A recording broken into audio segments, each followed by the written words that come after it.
Dang. Minerva. It's fucking up. Picture this. It's 2 in the morning at my cousin's house. The lights are low, everyone's asleep. It's that quiet feeling like you're doing something that you're not supposed to be. And under the TV's glow sits a Nintendo 64, and inside it is a beautiful gold cartridge. Now, I've seen this cartridge before, or at least I thought I had. Gold always means Ocarina of Time, but I didn't notice the label in the dark wasn't Ocarina of Time, it was Majora's Mask. My cousin already had a save file, the game already loaded, with no intro and no Kakiri Forest, just straight into Ikana Canyon, and I immediately knew something was off, because this place isn't something I recognized from Ocarina of Time. This wasn't the Zelda I knew.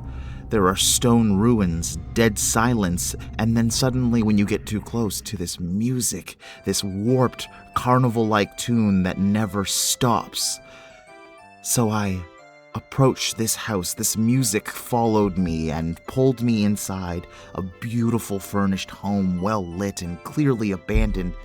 But there was only one way forward, down into a basement where there's another dead end except for a single closet at the end of the hall. And when I got close, this happened.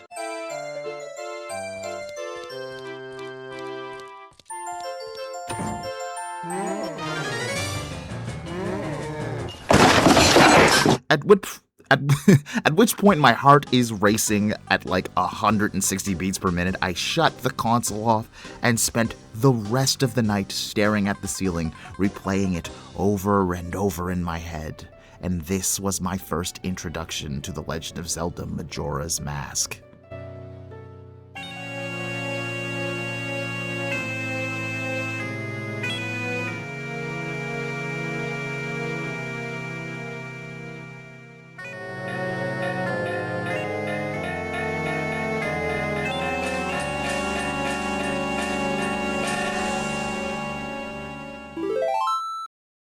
For those who don't know, Majora's Mask is widely regarded as the black sheep of the Zelda franchise, and whether you realize it or not, it's almost certainly influenced one of your favorite games, if not one of your friends' favorite games. Games like Outer Wilds, Returnal, Deathloop, Pathologic 2, and even Kindergarten. And you know, Fear and Hunger 2, that one with the scary face moon and the 3-day cycle and the NPCs on strict schedules and horrors beyond human comprehension. And oh my god, Fear and Hunger is just Legend of Zelda.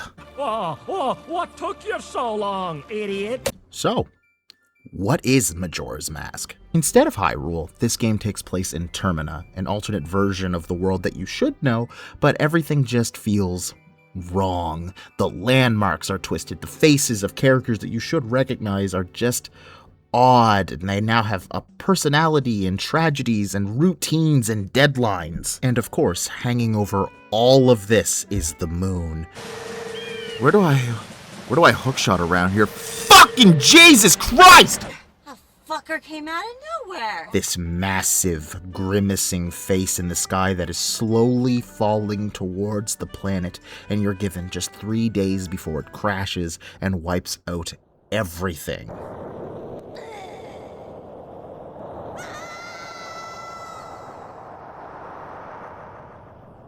And if you can believe that that's all happening, be even more surprised that the people of Termina just don't care.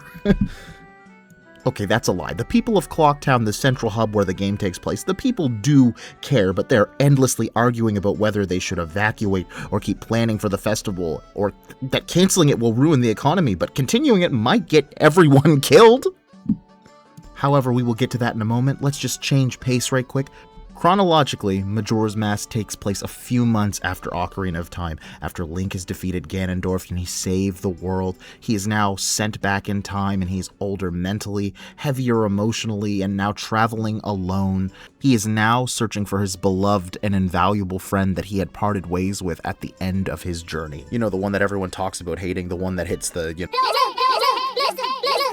Listen. I love all my children equally. I don't care for... Mind you, search doesn't last too long as Link is ambushed by an imp called Skull Kid wearing some strange mask, aided by 2 fairies named Tattle and Tail. See what you did there, Tattletale. And you know something's wrong because, Ocarina of Time's mostly like this.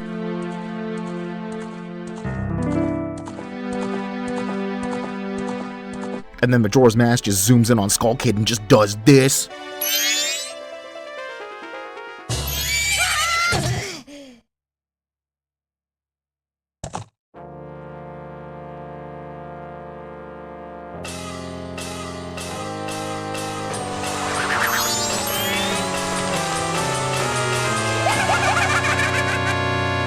Anyway, the game really starts after you are cursed by Skull Kid and dragged through some nightmare vision where your body twists into a Deku scrub.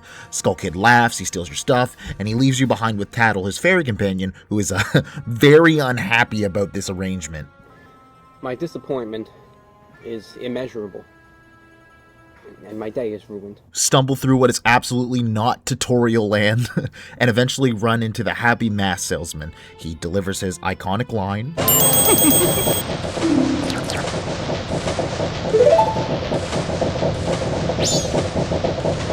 And then calmly explains that the world is ending, your body is cursed, and he would really, really appreciate it if you retrieved Majora's Mask.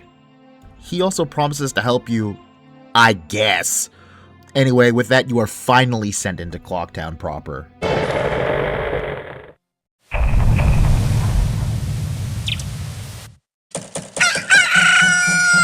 And honestly, we will get to Clocktown in a bigger section coming up, but your first day here is mostly uneventful. People go about their business, the carnival time of being set up. You play hide and seek with some kids. Slippery little bastard! And they just drop some casual racism. Anyway, do some stuff, run some errands, exist in Clocktown. You watch a woman get robbed in the middle of the night while the guards do absolutely nothing about it.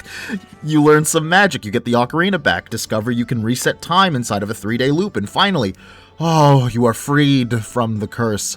During your first real encounter with Skull Kid, Tail tries to warn you, rambling about 4 entities positioned at all of the cardinal directions of the world, so it's not much to go on right now, but with the moon actively trying to kill everyone, it's kind of all you got. So naturally, we head south towards the swamp.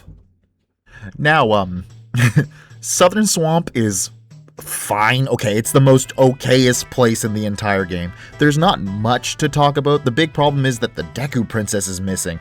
Deku? That doesn't matter. This leads to an entire section where you sneak into the Deku Palace because, surprise, no one's actually going to do anything about saving the princess. That would be work. So naturally, it's your problem.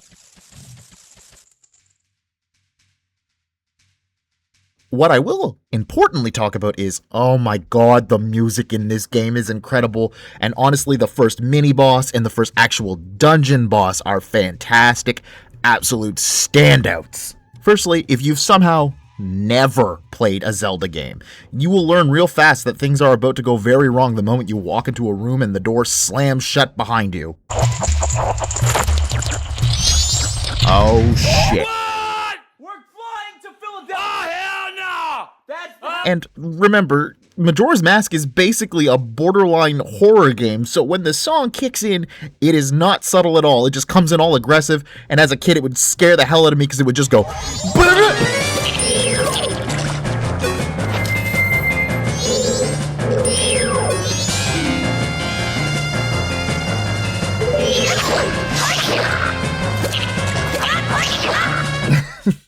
I hope a random orange frog doesn't just drop a racial slur.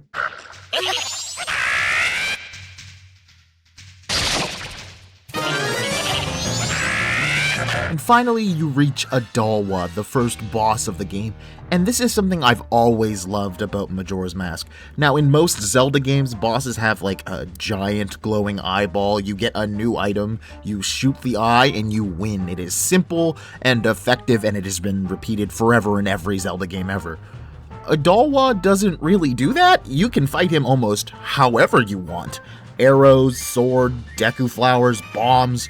There's no single correct solution, and I just love it. It's just super messy and super fun, and the whole time you're listening to yet another banger of a track, simply just called the boss theme.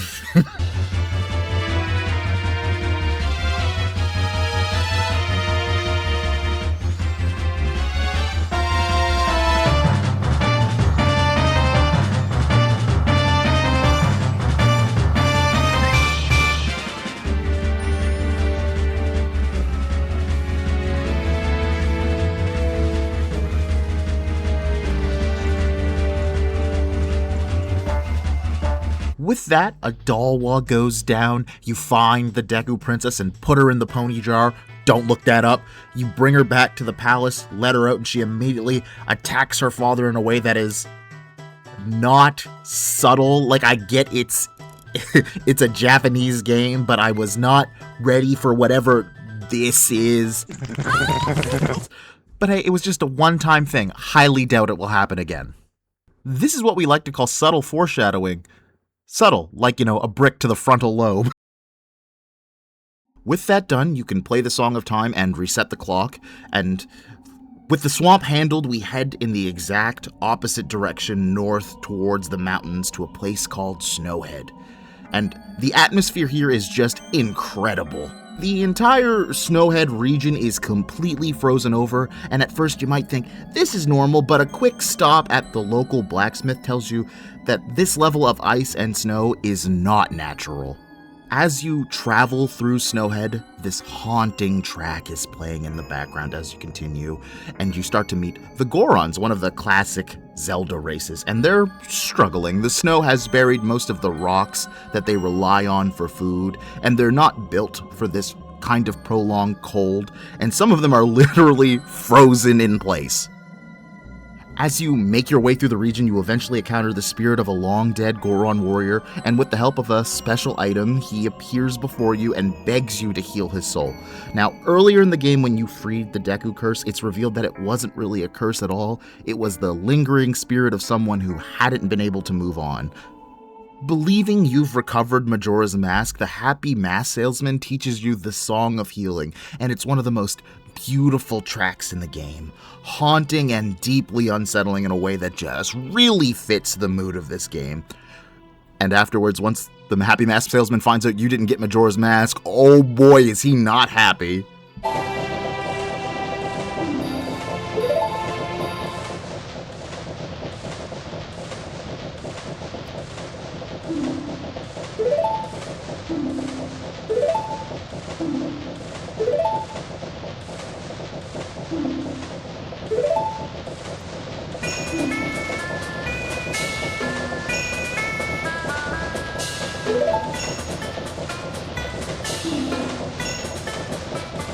Just take it easy, man.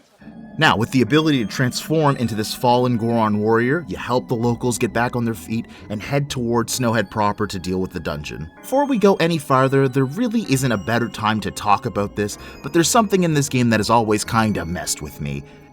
When Link puts on one of these transformation masks, it's seen to be very uncomfortable. Like, Link starts to struggle and grumble and groan as these awful crunching sounds start to play, and it feels less like he's wearing a mask and more like the mask is forcing itself onto him, like it's trying to fuse to his face.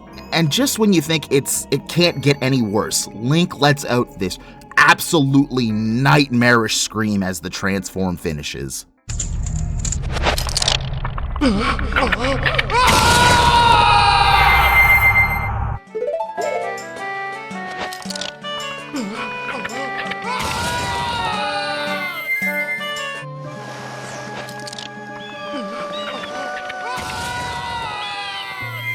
Snowhead is great. It is an absolute classic as a dungeon can get.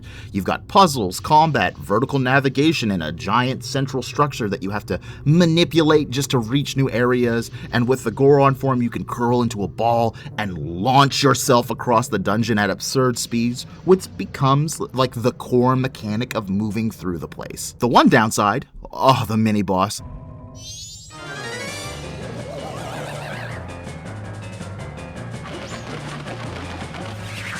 Now, Wizrobe is actually really cool, this old wizard teleporting between platforms and making clones of himself. This is a great fight. The first time, because you have to fight him again. You got me shitting me!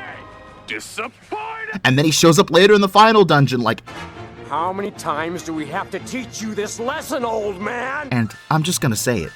Goat is the GOAT. Straight up one of the best Zelda bosses of all time. This massive mechanical beast tears around a giant square track, and the fight turns into a full-on chase sequence as you have to go into the Goron mode, roll after it in ridiculous speeds and crash into its legs, or like launch off ramps and slam down onto it. And as the fight goes on, the track gets more chaotic and obstacles start piling up, and if Goat ever pulls too far ahead, he turns around and tries to snipe you with lightning. Oh, perfect boss. 10 out of 10.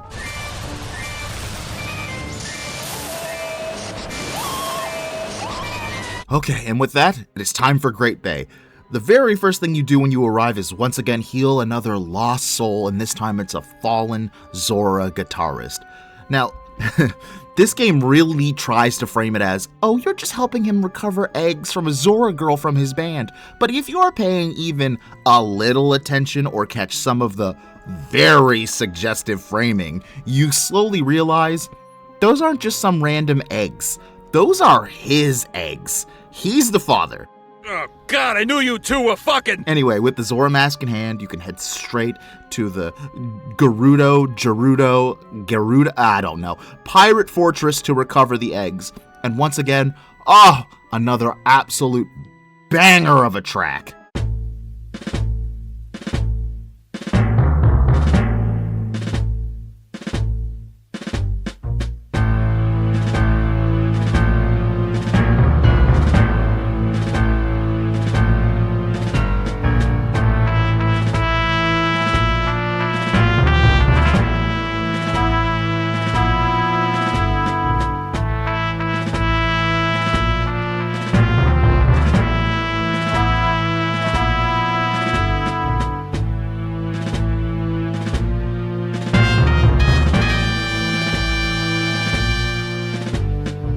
But hold the phone.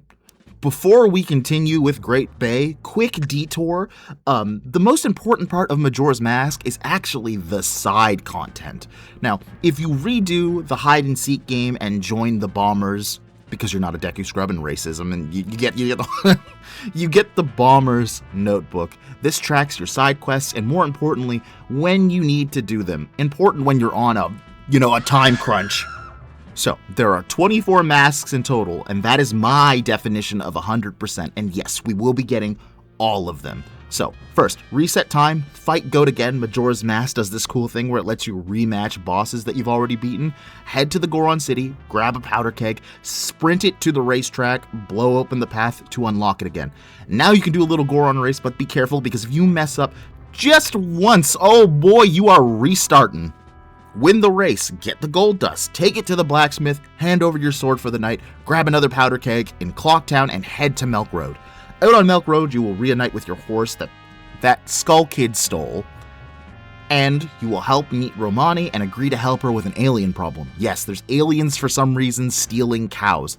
Look, just go with it. Agree to help her, get your horse back, wait until night, talk to this guy named Guru in Clocktown, listen to his life story, and get the Bremen mask. Head back to Milk Road, defend the ranch, and stop the aliens from abducting the cows and Romani, oh my god, and then use the Bremen mask to march some baby animals around until they grow up, which earns you the best mask in the game, the bunny hood, and now Link is just zooming. When I shift into maximum overdrive...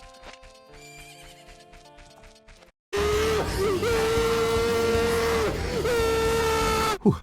Head back to Great Bay, snap a picture of a pirate woman, deliver it to this guy for reasons. He gives you a seahorse, release it into the water, follow it into the ocean's depths, and recover the final eggs. Reminder to myself to never play Subnautica. Put the eggs in the aquarium as they teach you a song. Head back to Snowhead, pick up your sword, hand it back to the blacksmith, and give them the gold dust that we got the other day. We will be waiting another day to get our sword back, but don't skip this day. We have other things to do. Back on Milk Road, you agree with Cremia to help her deliver the milk safely to Clocktown. You have to go also and race the Gorman brothers and win another mask, which is good. You meet back up with Cremia and get attacked by people wearing those weird masks that you just won from them.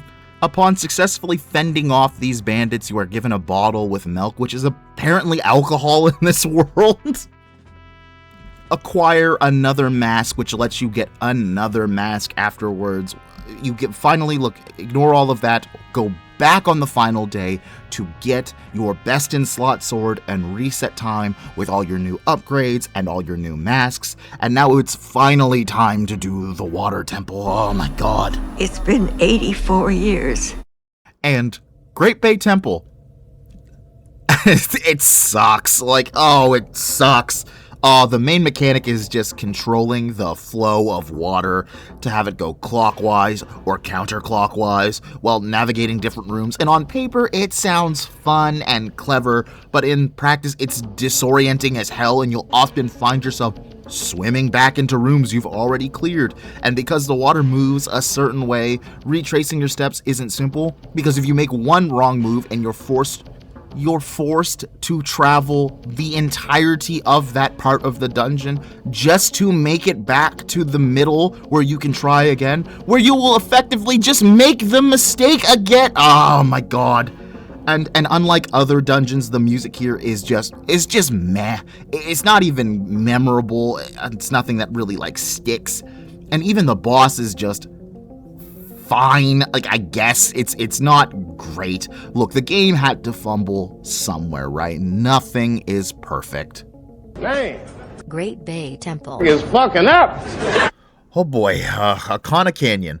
It was once a powerful place, but it fell into ruin after a long, bloody war with the Garo Nation.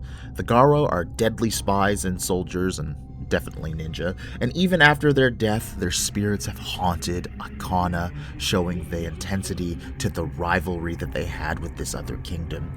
The kingdom is absolutely full of curses, undead soldiers, and lingering spirits, and the royal graves are heavily guarded, likely to honor or to protect the treasures of the royal family. But by the time Link arrives, Ikana is a shadow of its former self. The rivers have dried except for one, villages are haunted, and the stone tower temple holds the biggest root of the curse.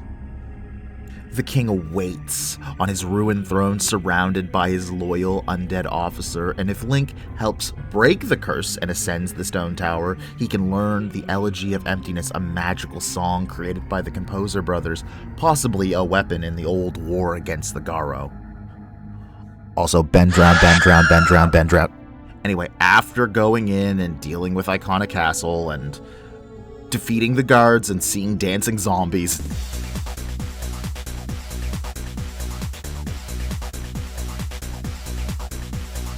you can finally ascend the Stone Tower Temple, and now Stone Tower Temple.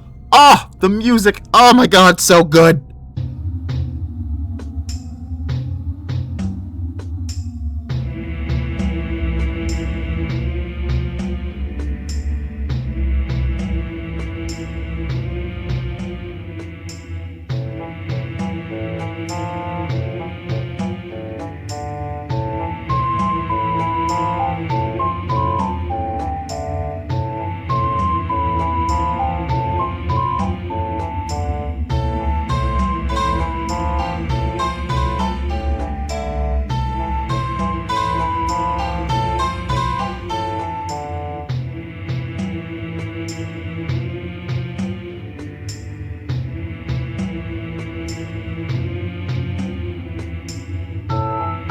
And the big gimmick of Stone Tower Temple is everything is upside down when you first enter, and eventually you figure out you have to hit a button outside of the temple to flip the temple upside down, and you go through the dungeon a second time to fully complete it. And along the way you acquire the Giant's Mask, which you used to just absolutely wreck the twin boss here. But with that, all four spirits are freed, and you are almost ready to face the Skull Kid. Okay, so resetting time one final time. If you skipped one major side quest, you'll still have to collect a decent number of masks, but you should have a nice bunch of them already. This quest is very much worth doing, as it shows how busy Clocktown is and what's really going on, and how everybody's living, plus getting you your final few masks.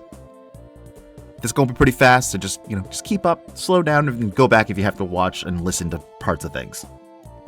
Anyway, as mentioned, everyone is preparing for the Carnival of Time. Some people are scared, obviously. There's a giant moon threatening to crush the town, but life goes on. Early in the game, you might notice a young boy leaving a part of Clocktown to drop off a letter in a mailbox, just as you're heading off to the southern swamp. Now, every time you reset the 3-day cycle, he is doing the exact same thing at the exact same time. Also, everything going forward here is time sensitive, so if you miss or mess anything up, you will be restarting. Around 10 a.m., the doors to the mayor's residence open to the public, and at this time you can witness an argument between the guards and the local workers about whether to evacuate the city or continue preparing for the carnival.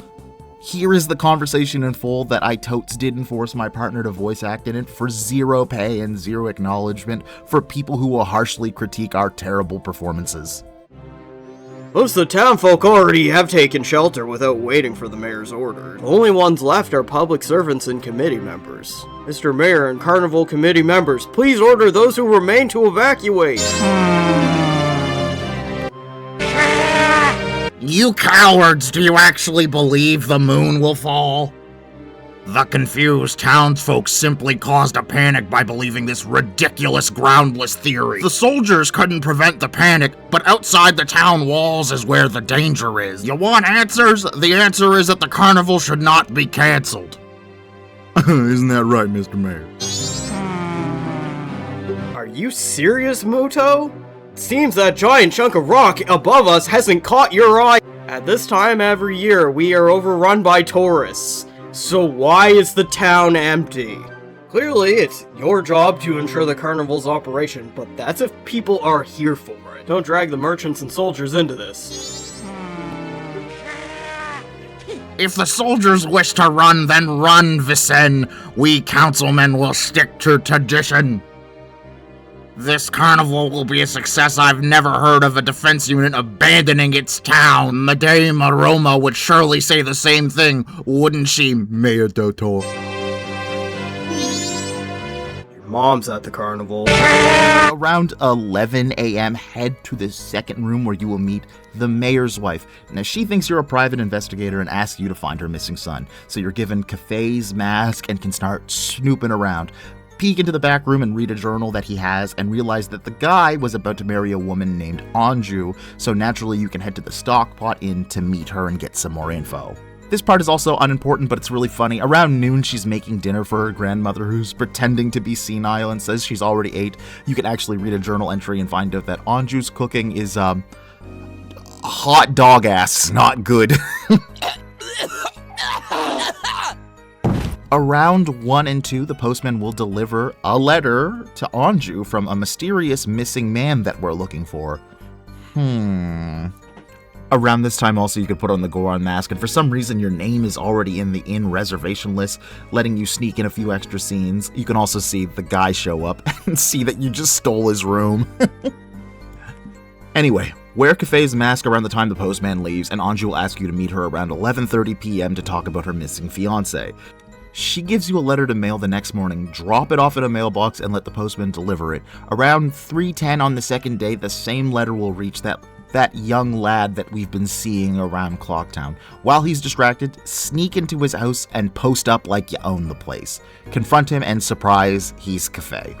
Kafei gives you his pendant of memories, and you return to the Stockpot Inn and give it to Anju, so she won't leave for the Milk Road and stay with her friend. You have to do this or she will leave. Julian! It's also important on the first day that you don't attack the thief who robs the old woman, as Kafei needs to see him show up at the curiosity shop to try to pawn off the bombs he stole.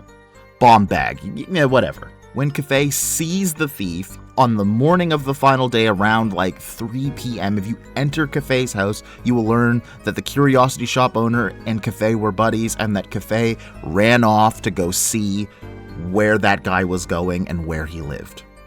That guy stole his marriage mask, and that is the precious item that was stolen from him and the reason why he hasn't shown his face to Anju. Find him in Ikana Canyon, waiting for the rogue, and eventually he shows up, solve a puzzle with him, and get the marriage mask back, and Kafei bolts back to Clocktown like a bat out of hell, and the final countdown starts.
They're lovers, but they look like a mother and child. Oh my god.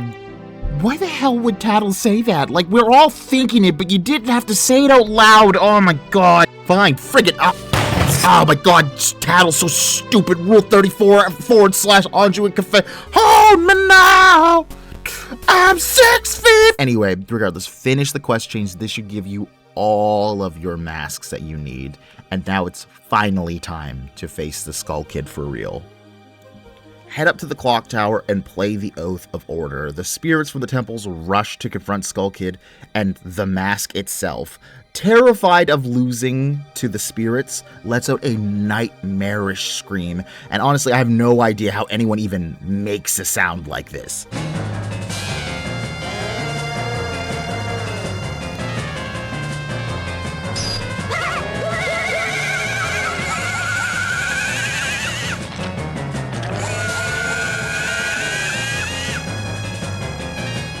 The moon stops thanks to the help of the spirits, and then comes the big, creepy reveal. The mask was in control the whole time, and Skull Kid has outlived his usefulness. The mask ascends to the moon, gaining even more power, and the giants struggle to hold it back.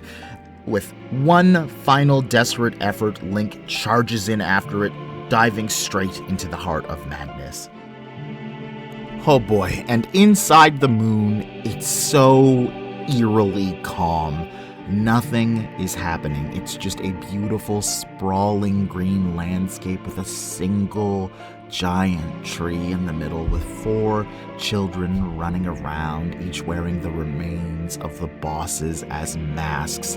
And then there's a 5th child, alone wearing Majora's mask, sitting by himself, radiating this strange, unsettling presence. Each of the kids asks you to be a mask salesman and to play games with them, but it doesn't seem like innocent fun, as each one says something incredibly unsettling, asking questions that still haunt me to this day. Things like, your friends, what kind of people are they? I wonder, do these people think of you as a friend? You, what makes you happy? I wonder, what makes you happy? Does it make others happy too? The right thing, what is it, I wonder? If you do the right thing, does it really make everyone happy? Your true face, what kind of face is it, I wonder? The face under the mask, is that your true face? And finally, when approaching Majora's mask, you get, do you want to play with me? Okay, let's play good guys and bad guys. I'll be the good guy, and you be the bad guy. Everyone has gone away, haven't they? You don't have any masks left, do you? Well, let's do something else then. You're the bad guy, and when you're bad, you just run. That's fine, right? Shall we play?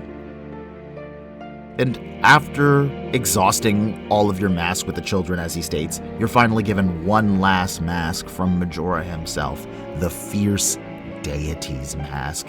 And with that, the final confrontation begins with Majora's mask itself.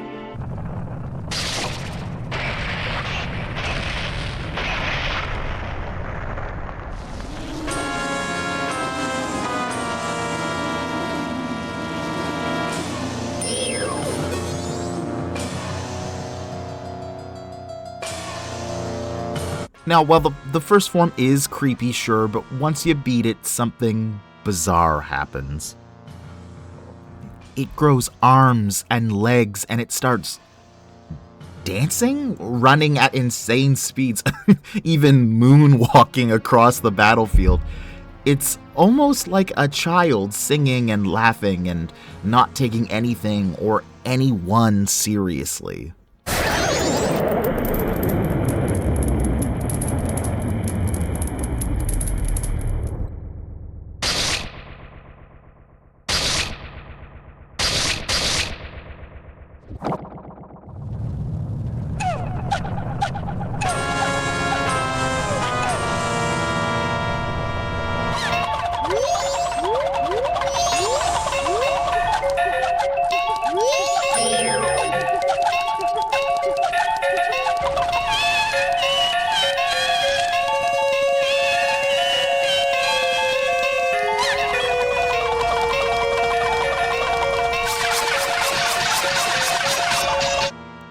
But it's not until you finally defeat the second form that its true form is revealed. Its arms and legs swell with terrifying muscle as a head rises from the mask, showing that the mask was only its body. And with a loud screech, its arms extend into two whip-like appendages, and you are now facing Majora's Wrath. Not a mask, but a literal demon given form and shape.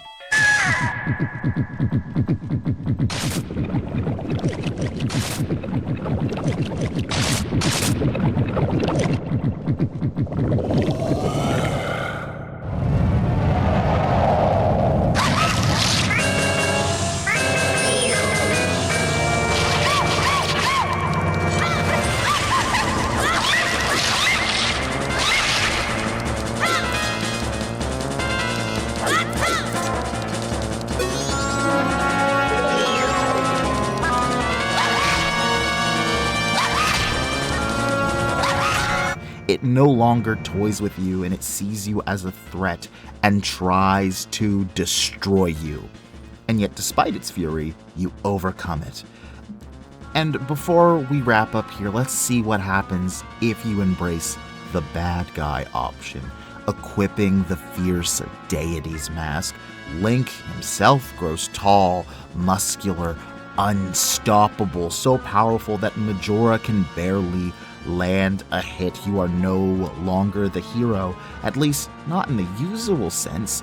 You're a dark god facing a chaotic, childish entity and are destroying it with glee.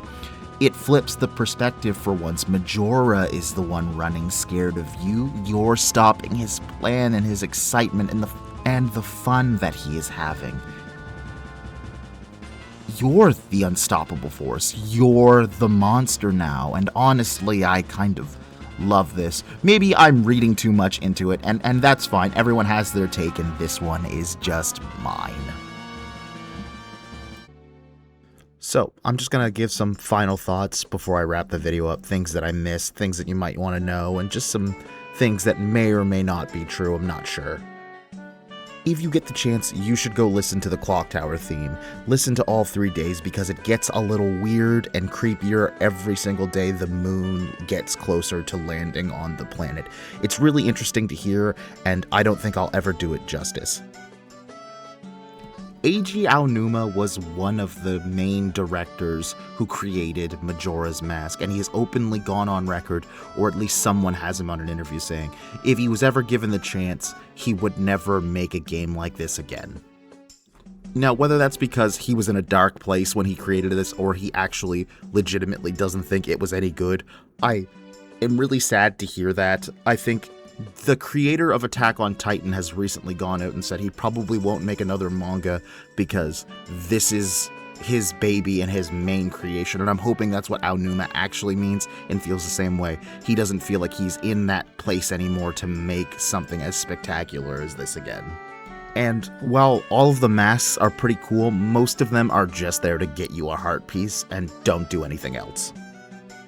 That's really about it. If you get a chance to download this game or play it, or if you have an original copy, dust it off and play it again. It's still fun to this day, still one of the greatest experiences of all time, and you should experience a game that has probably inspired hundreds, if not thousands of people. Thank you so much. Still don't know how to end videos.